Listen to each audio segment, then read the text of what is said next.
அருட்பெருஞ்சோதி அருட்பெருஞ்சோதி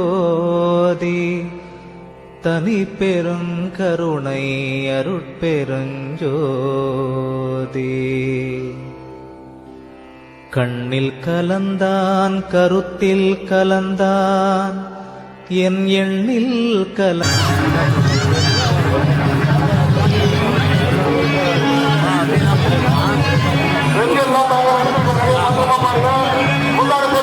அரிப்பெருஞ்சோதி அரிப்பெருஞ்சோதி தனிப்பெருங்கருணை அரிப்பெருஞ்சோதி.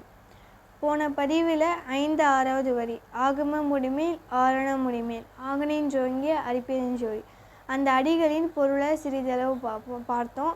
இப்போ அதோட இன்னும் மீண்டிருக்கும் சிறிதளவான பொருளை பார்த்தோம்.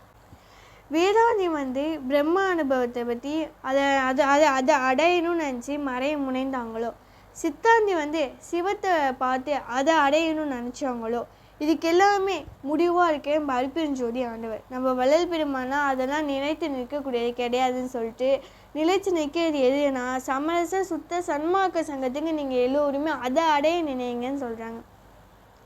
இதுக்கு ஒரு பாடல் சொல்கிறாங்க. நம்ம வள்ளல் பெருமான் அழகாக ஒரு பாடல் சொல்கிறாங்க.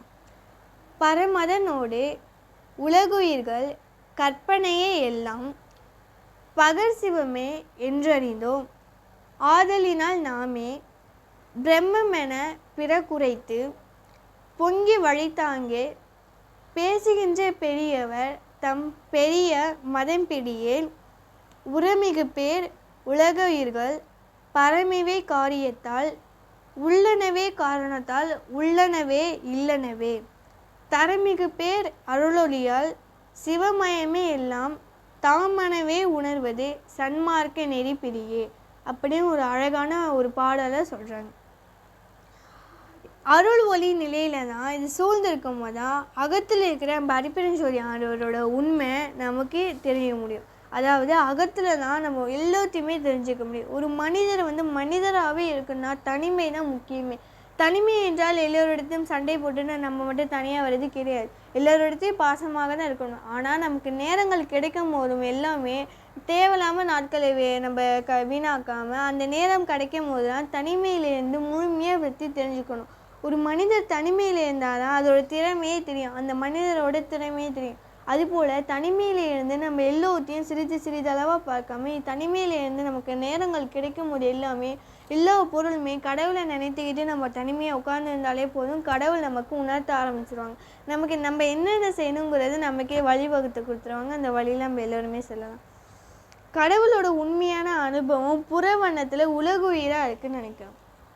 கடவுளோட உண்மையான அனுபவம் எல்லா இடத்துலையுமே நிரம்பி இருக்குது. நம்ம அகத்தில் மட்டும்தான் இருக்குது, இந்த மெய்யறிவில் மட்டும்தான் இருக்குது அப்படின்னு நினைக்கிறோம். ஆனால் புறத்துலேயும் இருக்குது.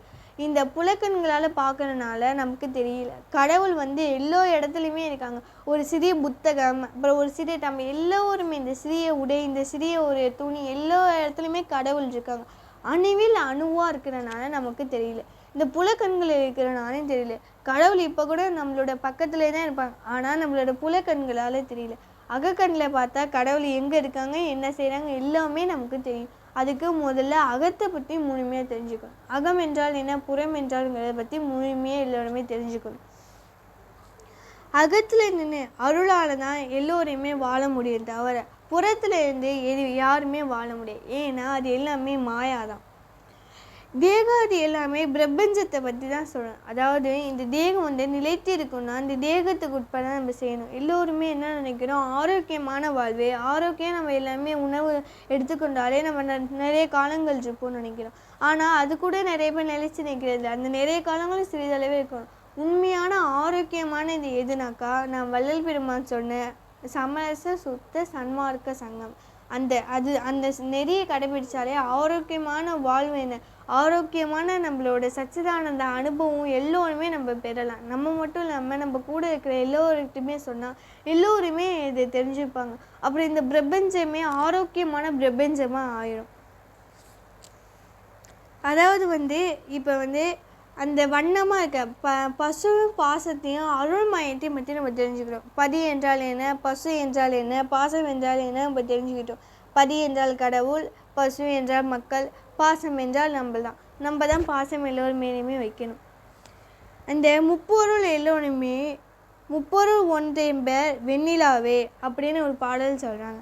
இந்த பதி பசு பாசம் இது மூன்றில் தான் இந்த 3 நிலை அனுபவம். இந்த 3 நிலை அனுபவத்தில் ஒன்றை கடைபிடிச்சாலே போதும் தான் எல்லோருமே நினைக்கிறாங்க. இது 3த்தையுமே கடைபிடிக்கு. கடவுள் பதிவை மற்றும் கடைபிடிச்சா போதுமா? அதாவது கடவுளை பார்க்கணும்னு நினச்சா மட்டும் போதுமா? அதுக்கு நம்ம முயற்சி செய்யணும்.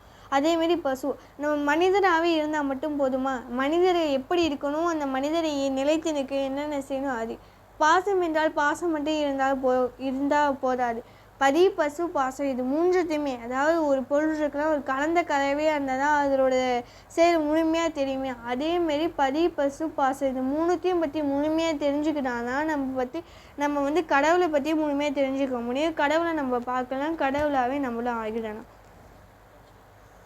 அதனால் பழமையான வேத ஆகமம் தான் முடிவுன்னு நினைக்காம அதிலே லட்சியத்தை வைக்காம அலட்சியமே இல்லாமல் அரிப்பெருஞ்சோதி ஆண்டவர் நமக்கு கொடுத்துருக்க அந்த நம்மளோட சுத்த நெறியை கடைப்பிடித்து எல்லோருமே சச்சிதானந்த அம்பலமான பேரின்ப வாழ்வு வாழலாம். இந்த 5-6 வரிகளோட பொருள் முடிந்து விட்டது. நான் சொல்வதில் சொல்பிழை இருந்தாலோ அல்லது வார்த்தை பிழையாக இருந்தாலோ பெரியோர்கள் முதல் சிறியோர்கள் வரை பொறுத்தளவு வேணும். வள்ளல் பெருமை எனக்கு உணர்த்தினதான் நான் உணர்ந்து உங்கள் எல்லோரிடத்தையும் எளிமையாகவும் படிமான முறையிலையும் இந்த இணையதளத்தில் பகிர்ந்து கொள்கிறேன். அரிப்பெருஞ்சோதி தனிப்பெருங்கருணை அரிப்பெருஞ்சோதி தயவு சிவஜோதி கும்பகோணம்.